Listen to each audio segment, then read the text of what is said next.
There was one service where the power was out, and we were just helping out with worship and a few other things, sharing testimonies and translating, and just the presence of the Lord was so tangible.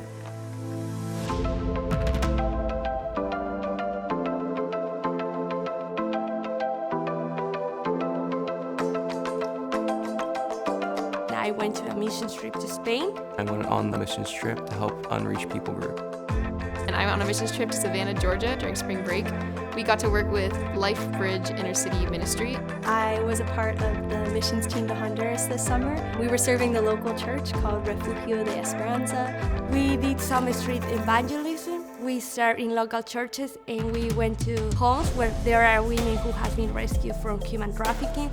The Lord really used Puerto Rico to push me out and just to connect with those kids. But the foundation's still the same. It's still reaching out. It's still building community. It's still loving on them, even if they don't want to love us back or they don't really understand just because of a language barrier.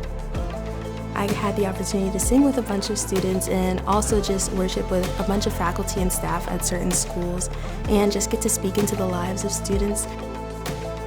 We ministered just through the goodness of Christ, just treating others how we wanted to be treated, how Jesus would treat us. One of the ways that we were able to minister while we were there was to the kids through the VBS lessons.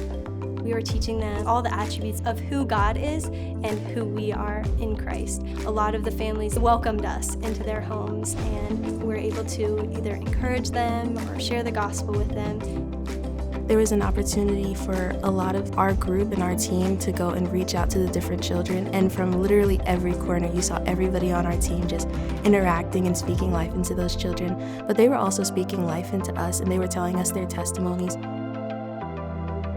There's times where we were running off 3 hours of sleep after being out, up and on the go for the whole day. And it's something that we could do in our own strength, but it was God just going through us and working with us and just have the energy to just maintain these conversations, show interest in the people.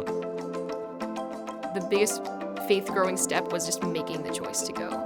Sure, we might think about, oh, these are short-term trips, am I really gonna make an impact? But you will make an impact, and you will also grow in your faith, in your servanthood. Mission trip can change your life. Just to know the privilege we have to know Jesus and the task that we have to share with others, because it's a privilege. And even when there's a lot of darkness in the world, there's a hope and there's light. That is Jesus. So we cannot say them, but we can be the messengers to show the light of Christ. God is giving us the opportunity to serve, and there's no better honor than serving the Lord and spreading His gospel to the world.